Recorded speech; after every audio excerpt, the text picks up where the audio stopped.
Hi, everyone. Thank you for joining us today. So many great questions, and we're going to keep the ball rolling right on the same topic. So this is our Career Kickoff panel, and I wanted to introduce our moderator, Jay Dotson. He's the Senior Director of Talent Management at Jazzwares, and he will introduce our whole panelists, and once they're done, they will take additional questions from you guys as well. So enjoy. Hope everyone's having a great morning. This is going to be a really nice conversation with some extremely experienced HR, toy professionals, folks and women in toys. And I think Aaron's running around here somewhere, so he'll probably be making a special entrance onto the stage. You'll know when he's here. Yeah, we will, won't we? Okay, great. So I guess we can start off, and maybe Stephanie, we can start with you. If you can introduce yourself, tell us a little bit something about you and how you got into the industry. Yeah, sure. Hey, everyone. I'm Steph. Hello. Okay, great. Hey, I'm Stephanie Bailey. My most recent job is overseeing the global toys and hardlines business at Moonbug Entertainment, which is a up-and-coming digital-first entertainment company that's known for brands like Cocomelon and Blippi. But I've worked in the toy industry for 20 years, getting my start actually dancing on the big piano at FAO Schwartz in the store. And it was my part-time job in college that I worked my way up, ultimately helping sell FAO Schwartz to Toys R Us. And then I worked there in merchandising for about 10 years and got all kinds of fun odd jobs. And when I bankrupted that company as well, I was able to move to Nickelodeon, where I oversaw the toy business there. So it's been definitely a fun cycle, but still always the magic of playing with toys, making kids happy. Cynthia? Hello. I'm actually a lawyer by trade, but my evolution into the toy industry started straight out of college, similar to most of you. I am bilingual, and I got recruited by Toys R Us to open up the first Toys R Us in Japan, so now you know how old I am. But I really enjoyed my time at Toys R Us, but not enough to think that I'd have a career in toys, and so I went to law school. And after law school, I got recruited to come to Bandai in a different capacity. I was actually working in the consumer products group, helping them with non-legal matters, and then through time evolved onto the legal side and back in the toy industry. Angelina? Yes. Hi, I'm Angelina. I'm the Executive Director of Women in Toys Licensing and Entertainment, which is a nonprofit organization that supports women at all points of their career journey. Started in the industry, in and out of toys, but in consumer products about 20 years ago, working on the Care Bears and Strawberry Shortcake. I will pause now for the aww. But yes, made my way to the nonprofit space, which has been really wonderful. It's so nice to see new career talent come into the industry. So happy to be here with you today. All right, here we are, Aaron. Hi, Introduce everyone. yourself. Tell us a little bit about yourself. I am Aaron of Crazy Aaron's, and I hope you all have played with a tin of my thinking putty. And I was a software engineer. I was 100% certain in college I was going to be a software engineer. And then I went to Silicon Valley, and I worked at Apple, and I worked at Java, and I learned that the only person who gets to be Steve Jobs is Steve Jobs. So I started playing with toys. And then a couple of years later, I was able to leave my software job and focus on my putty full time. And now here we are 27 years later. It's a fantastic story. I think it's great to see the diversity of where people started and how they came into the industry. I see that a lot as myself and our recruiting teams of looking for folks that can bring something new into the business and not be so kind of tunnel visioned of only toy people. Obviously, everyone's here getting a great education, but having that diversity of where you're coming from also is very valuable as well. We talk about trends because the toy business is a very trendy role, a trendy industry. And we can talk about some of the great positive trends that you see in a candidate or hiring experience, and then some trends maybe perhaps that a little concerning for you as well. Maybe Aaron will snake back through you as well. Any trends that you see as you're interviewing, selecting candidates for positions in your company? Yes, certainly. The candidates who move to the top of our pile of interest Smart is good. Mhm. Internally motivated is good, especially for an entry-level position in whatever sector it is. I'm less interested in your actual experience of just leaving that interview with a sense of like, this person's going to get their hands into it on day one. They're going to figure it out. They're going to be able to grasp it. The younger people are closer to being children than we are. And so I think there's a better inherent sense of where trends are. They may not know quite how to articulate that, but that's part of working in the business, is learning to understand that there are trends, and we're in rooms making decisions about the kinds of products that appear. They're just not magically appearing. And then learning to apply all of our own personal knowledge as consumers to that work as professionals to reinvent the future. Angelina, trends within women in toys that you guys are looking at and kind of advising on some of your members? It's funny. I was here a little bit early and heard some of the panelists before. I think you're going to hear some common themes from us probably as well. And one of those things is about the curiosity. I think just sometimes we get into our roles and we're so used to the way that we see things. Having the fresh lens come in and hence staying curious really provides an interesting perspective. And so I would say to you all, definitely lean into that curiosity. And to Erin's point too, we're looking for problem solvers, right? We're in such an interesting space in the industry. You've got people who are wearing lots of different hats. And so that piece of curiosity matched with that problem solving skills are really going to set you apart from other candidates. Cynthia? I think, it's a toy industry, and so we are really looking for someone that has energy and is enthusiastic and really ready to jump in hands-on and have that outlook that's going to bring us customers, but also sell our toys. So someone that when I walk into the room that they're radiating positive energy is someone that I can overlook maybe some of their shortcomings on their resume. Stephanie? On the last panel, Kristen spoke about culture fit, and I will just double down on that point, because the reality is when a job is posted, there's a lot of people who probably can do that job.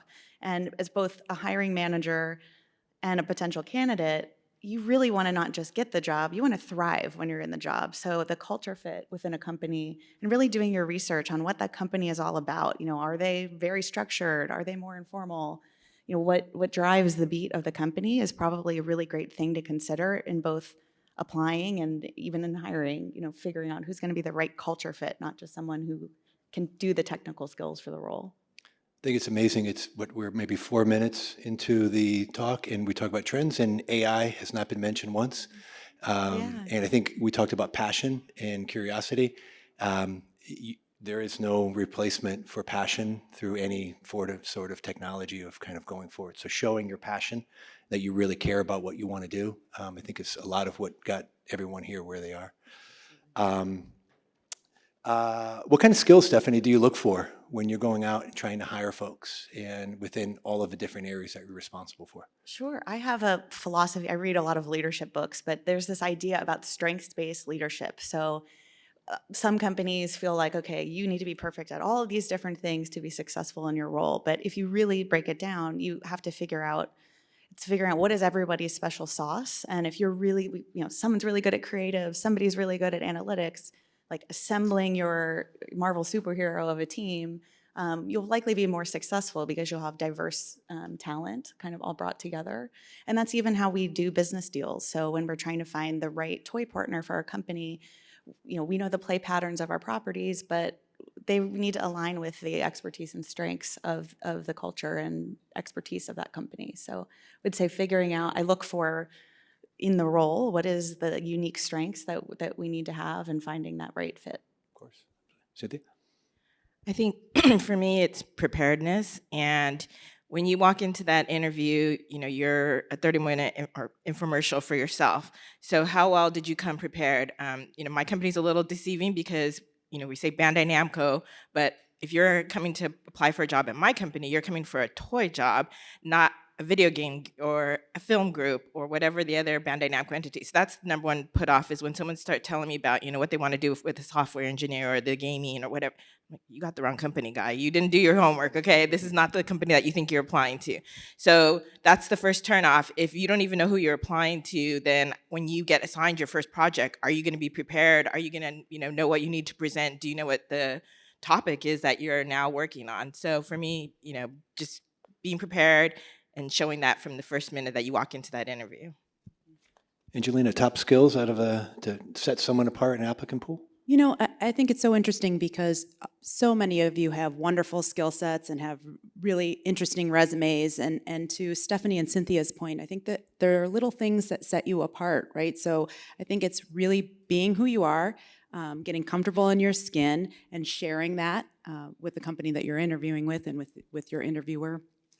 So that's certainly one thing. And the preparedness, I think, is the other thing, right? So it doesn't take a lot of time just to set yourself apart by, 1, sending a thank you, 2, doing a quick search on their Instagram page and seeing what they're looking at.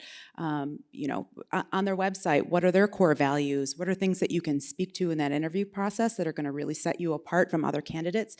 It's those little things that really start to add up and set you apart from the rest of the group. Awesome. Aaron? I think authenticity, as you mentioned, is the most key, especially when interviewing someone who doesn't have a long set of jobs and skills, right? You're at the beginnings of your career. And I think it's important, as I did, to sort of look at the thing you're spending time and money and pouring your heart into doing, getting a degree, focusing in a certain field, and assessing, like, is it really what you want to do? I see people come in an interview and they have the degree and they're ready to begin that career, but I get a sense in their heart they actually learned during that process that they want to go in a slightly different direction, but feel boxed in because of sort of the degree that you have and the kinds of jobs that you can apply for. And while an entrepreneurial path of sort of figuring it out over years may not be in your future, it is fair to say, I have this degree in X, but I'm going to apply for this adjacent job in Y, and just walk in with the confidence that this is where you found your passion and this is what you want to do. And for some of you, you're in a major or a degree and you're like, I 100% want to do this, and you follow that journey. But if you do have doubts, like, listen to yourself, because where you're going to bring your best results and your passion to any employer is when you are really, really in the right spot. We hire lots of different people at Crazy Aaron's, individuals, intellectual disabilities, physical disabilities, all kinds of different sort of, I don't want to say neurodivergent, but different approaches to life. And it's all about finding the right person in the right spot where they can excel, and every job has the right match. You just have to find it. So now we're going to get into perhaps some war stories of some, obviously we're going to definitely focus on positive parts of interviews, but there are also pitfalls that maybe we could advise the room here on what to avoid. Some common ones and maybe some unique ones that you guys draw from your hundreds, if not thousands, of interviews that you've done in your career. So any pitfalls that you find that some early career or even experienced candidates tend to hit, other than not being maybe prepared for the interview or anything like that? Anyone want to take that? Angelina? Sure, absolutely. I think it's interesting. Again, the previous panel was talking a little bit about LinkedIn reach outs and that kind of thing. And I think LinkedIn is such a great tool, and I certainly encourage folks to use that. But I think it's a great tool if you use it wisely. And so sending out just a blind request to someone isn't going to set you apart or isn't going to get you what it is that you're looking for, which is ultimately the warm lead, right? The connection to the person at the organization. You want to send them a message. You want to tell them why if you've applied for the job. You want to, reply to their comments or their posts and things like that. Engage with them personally. Give them an opportunity to see you outside of probably the hundreds of other requests that they're getting from people on LinkedIn. So I would recommend that is something that you look to do in terms of implementing your LinkedIn approach and strategy. I'd add on a lot to that. I think that's excellent advice. People do like to have their ego, stroked a little bit. Exactly. So if you see that they've just accomplished something, or that their company or they launched something, it's a great introduction. to congratulate them on what they've done. And that could get you your warm lead of working through that. I would jump in there. It's fantastic. You see someone accomplish something, you send them a thank you. You're looking for a job. But to say congratulations on that accomplishment, can I get a job at your company? It's a little direct. Yeah. But congratulations on the accomplishment. I am in this industry and I am looking for a job. Maybe you could recommend a place for someone like me. Yep. Because all of us have connections beyond our company, and that fit might come somewhere else. I want to do you a favor. I want to help you. But I can't hire everybody.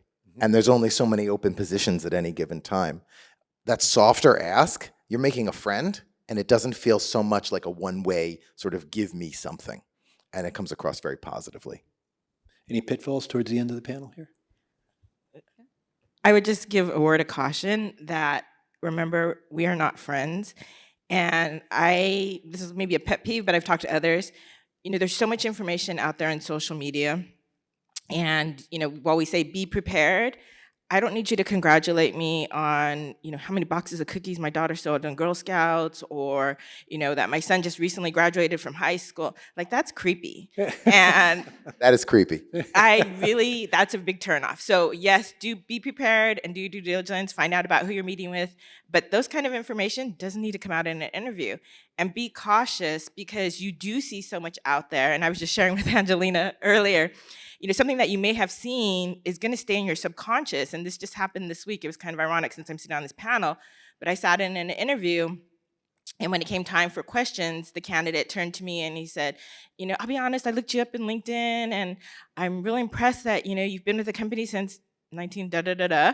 And he's like, that's the year I was born. And I was like, okay, well, thanks. Now I really feel super old, but, so again, I know he didn't mean anything, no harm, but just because he had that information sitting in the back of his head, he just blurted it out, and it kind of turned into like a little bit of an awkward moment. We overcame it, but that's why I would just say, there's things that you need to share during the interview that you've learned in social media, and then there's things that you just keep silent about. Yeah, and I think you all have a lot to give, even if you're an emerging professional, you all have a lot of great ideas, and you're in that moment, you want to self-promote, but there's a borderline between coming across entitled and self-promotion. So I think if you can pivot and think, okay, how can I say something, how I'll add value, but make it like, what's in it for them, the person you're reaching out to, whether it's an interviewer or anything, think what's in it for them to know, to spend time with me, to get to know me, to align, ensure that my skill set's aligned with what they need. But if you ask yourself that question, what's in it for them, when you're doing the outreach, it may help you not come across entitled in what you're trying to get across. Awesome. So we have a room full of early career or soon-to-be early career professionals coming into the industry. And so we've already been talking about a lot of networking, both social media networking, but then also, in real life networking that we can kind of go through and network through. Any particular words of advice to continue on with the topic here of helping people get their foot in the door and maybe the rest of themselves into the industry? I would suggest taking advantage of all of the events that happen in our industry. They're here in New York, they're in Chicago, they're in LA, there's women in toy events all the time in different cities. Show up, right? Step one, show up. If you're in the creative side of the business, it doesn't hurt to have a signature look. Like, I got these funny shoes, right? It didn't hurt. Yes, it did. Totally kidding. Thank you, Stephanie. And we all know people who are creative in this business where you see them from 300 feet away and they're coming and they stand out. And if you are creative, show your creativity. That's what I would offer. Yeah, I would add to that. Certainly, Women in Toys Licensing Entertainment is a large organization across the globe. We have chapters in Hong Kong, Paris, New York, every major city. So definitely take advantage of those events in person if you can. There are also lots of opportunities virtually that we have. I also suggest, and this is a shameless plug here for a second, but we do have a scholarship program that is available to women who are students right now, and it's open currently through March 14th. So utilize those resources that are available to you, which include mentorship opportunities and networking opportunities. So being here today, step number one, right? You're doing a great thing by expanding your network and your community. So definitely take advantage of those resources and building your community. Yeah, I think that you don't need to limit your networking to just formal events where they're actually posted as a networking event. Just getting your name out there and getting the word out that you are looking for a job, because as earlier mentioned, we all know somebody. You may go to church with somebody that knows somebody that knows somebody, and I think for the most part, people are willing to help, and especially, we've all been in your position at one point in time. And so just, being able to sell yourself in any environment, whether you're volunteering at a food bank and just mention to someone else casually that you're interested in going to internship. Well, I don't have a position, but my neighbor, is a recruiter, and let me connect you to them. And I think that's the best opportunity. Not being afraid to speak out, letting people know that you have interest, and see where it leads to. Never mind that they're the chief surgeon at the local hospital. They know people too. They have patients, and people will be naturally drawn to you when they see your enthusiasm and your energy and your willingness to share what you're looking for. Yeah, and I think we've mentioned there's two great industry organizations. I get to serve on the board of the Toy Foundation with Erin, and then Women in Toys with Angelina, and I chair the New York chapter. So once a month, we're planning events. We just had a paint and sip night, and there's executives from all areas of the industry coming that are just looking to get out of their day-to-day transactional work and spend time with like-minded people. And that it's a great way. I can't tell you the number of people that I've met or that I've been able to create. I love creating connections with people. And the Toy Foundation is all about giving back. I think we've talked about it in the last panel and this panel, but just getting together and donating toys that you've made to local children in your neighborhood, like attending one of those events, it's such a great reminder of why we all do what we do. And also it's just great networking with other people, getting to know them outside of a typical business transactions.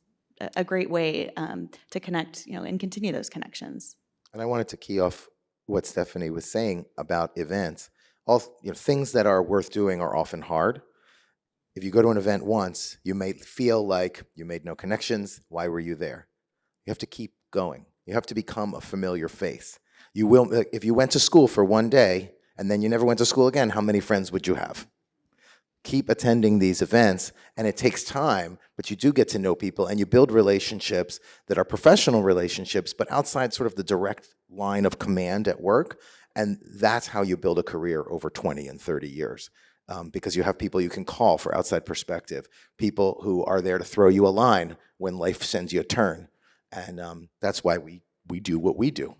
Yeah, I'll just add back on, I'm sorry, double down, but I was out of work for 9 months, and look, it wasn't my resume or applying for a job that got me this next job. It was my network, and there were so many people, all of you guys, everybody here, looking out for me. Hey, what can I do? What are you looking for? And the way I got my next job was somebody just casually mentioning my name to somebody else, and we talked, and it was a great fit. So it actually wasn't even applying for a job. I think. And I'm looking, we both were looking for jobs at the same time, and it was like, we know we're great, and we're applying to this endless abyss of, jobs, and, it's making that call to the, do you know someone at this company that you only really get that through having a network and building relationships. I have a very close friend of mine that was in the entertainment business down in Miami for over 20 years, and he was out of work, and he just told me this at brunch the other day. He reached out to 10 who he thought were very, very close friends that to get back into the industry. And he was really focusing on the 8 people that never returned his phone call. And then one day he realized that 2 people did return his phone call and did give him work. And he was really depressed about those 8. But then he realized, wait, hold on, that 2 really did something for me. So it's working through those networks that they'll come around and be positive. Every interview that you're doing, you may have had a bad experience in a work opportunity in your first job or through university. Everything's got to be a positive response. How did you turn it around? What did you do to, work on that? How did you collaborate with other folks? It's, positivity and working through that is going to get you through that and through some of the networking events and be able to get through that as well. So we've talked a lot about getting into the job and interviewing. We didn't really prepare for this in advance, but everyone's got a first job and then their first promotion, and of working through that and working your way up the ladder. Any advice for the room on, once you're in, you're working, how do you move up or move into another position or company that you really are really very excited about? Anything? Well, I told you, I started my first job like actually working in the store, and I didn't realize I was selling to the CEO at the time. And I was just doing a really good job, and he gave me an opportunity to work on a project, and I dove into it. And that, throughout my whole career, I actually don't think I ever applied for a promotion. Sometimes that companies do that, okay, to get to the next level, you apply. I just would see like, okay, where are the problem areas? How can I help solve it? And jump and volunteer on those types of projects. And so my leaders were always like, eventually going to reward me. I didn't feel like, well, I'm not doing this until I get the better title or the better salary. If I have something to give, I'm going to try to be part of the solution. And that's how most of my promotions have happened throughout my career. Just to piggyback off what Stephanie was saying, similarly, I joined like every auxiliary organization within my first company. I was at American Greetings for about 8 years, but I joined the committee that planned the company picnic every year, and the committee that did sustainability, and that all of these different committees, because in addition to my day-to-day job, it helped me learn about the organization as a whole. It helped me meet other people within the organization as well, which people started to identify me as someone who was willing to stand up and help, and was really interested and passionate and curious about what it was that we were doing on a day-to-day basis. So those opportunities to network with both my peers and heads of the company really was meaningful and helped propel me in my career. How does somebody get promoted at Bandai? So we have the traditional course, obviously, where we have a committee that will make recommendations based on the supervisor generally. But I think that for us, more opportunity lays in expansion. And when we bring on new products all the time, new divisions, we're always expanding, and we're looking for leadership. We always try to look from within first. And so kind of like what both of Stephanie and Andrew are saying is that if we don't know you, we can't recommend you. And so if it's someone that is out there that, yes, they work in accounting, but they've volunteered at these different committees, they show tremendous organization skill, they show tremendous passion, even though they're in the accounting department, did you know that they are a diehard collector of XYZ? That kind of person will stand out to us when we're looking to elevate someone or to give them a new opportunity, because we know you. And when you focus just purely on your department and only on your work, only your team knows you. And so I think that really making sure, getting the volunteer opportunities, being the first one to raise their hand when, they have a question, they need help, jumping in wherever you're needed. Maybe it's sometimes, removing that kind of, this is not my job mentality, it's not on my job description mentality, would be the biggest step you can take towards getting that promotion, whether it be through traditional methods or through non-traditional methods of just having it land in your feet. Aaron?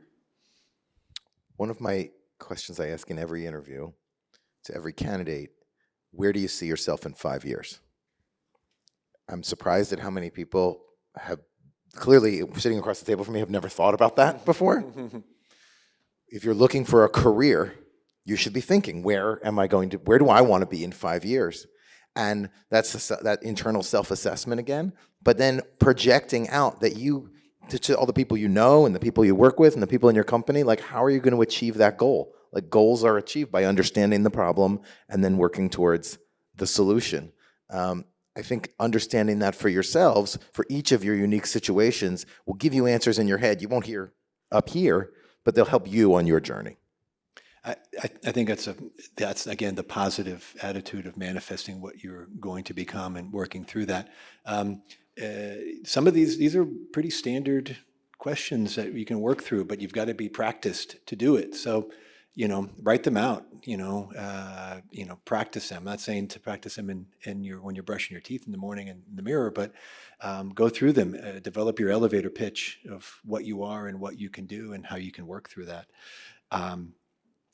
Any particular things that you would love for the students here to walk away from regarding planning their career, how they can, take a couple additional words of wisdom from this great panel to the students?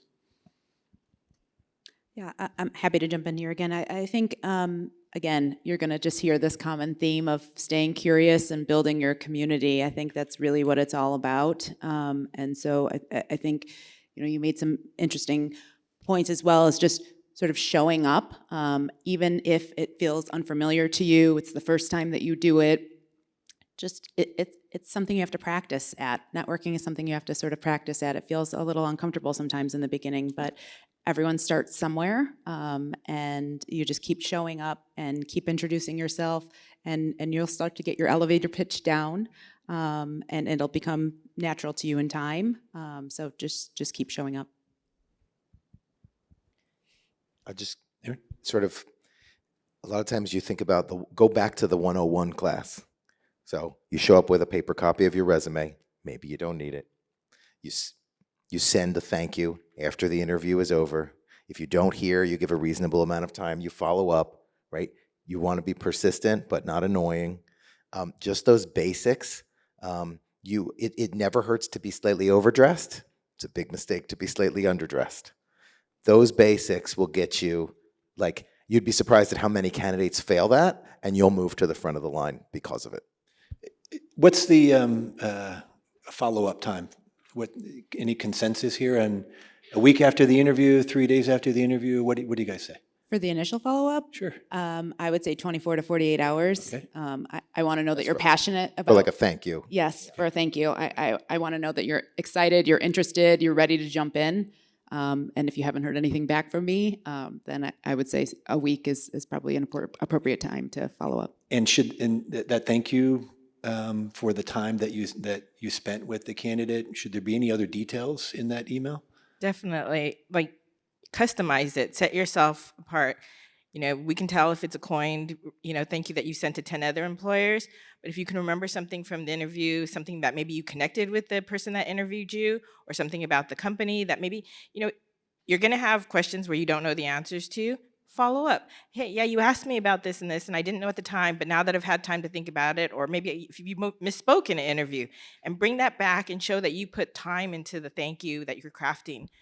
Same thing, similar to, the previous panel said, is that this is not your death sentence or your life sentence. Like, you're gonna, most likely you probably will end up at another company another 2-5 years. So make the most of it, and it might not be, the position that you thought you wanted, but it may turn into a lifelong career for you. So be open-minded and be open to suggestions. You may not have got the position that you applied for, but they may offer you something different, and it might be just a way to get into the company. So being flexible both in what you're applying for and what you're willing to take is really critical when you're in your first stage as a career. Later on, maybe you could be a little bit more selective, but in the first stages, it might not be what you thought was your ideal job or what you got your degree in, but it's a starting point, and it may lead to things that you didn't even consider. Like myself, I thought I was gonna be a criminal trial lawyer my whole life, but I've never stepped in a courtroom other than to represent my client. Stephanie? Yeah, I think it's also okay to ask the interviewer what is the process? What is your timeline for making decisions? So you can level set your own expectations and understand, there may be several rounds of interviews, or, there may be other complications that are not within the control of the hiring manager, recruiters coming in, or other political things going on, things that are not related to you at all. But it's also important, if you're interviewing for multiple positions at the same time, but you have your heart really set on one, feel free to, in your thank you note, like you were saying, really let them know how much you align with this, and give those specific examples of why this is the one for you. It may not work out, but as you're trying to navigate that, I think letting the interviewer know where you are in the process too is not a bad thing. Great. Well, are there any questions in the room? We do. Wow, that was fast. Okay, should we walk around maybe? Here, I'll do it. Here you go. What's your name and your question? Thank you so much. My name is Elijah Schwab. I go to Otis College of Art and Design, and I think a question I'm very curious about is what do you not see enough of in portfolios? Thank you so much. Go ahead. All right, I'll jump in. Yeah. What I don't see enough of is multiple forms of media. You have it. I know you did all these different things, right? Show me something on the computer, show me something on paper, show me something physical that you made. Don't be afraid to show me something that's not complete. I want to see that you know how to take something from idea to completion, or that you know how to almost critique your own work. I've worked with designers who do not take critique well, and that relationship does not work out in a company where we are meeting external stakeholders' needs. It's not a fine art project. So that would be my suggestion. Hi.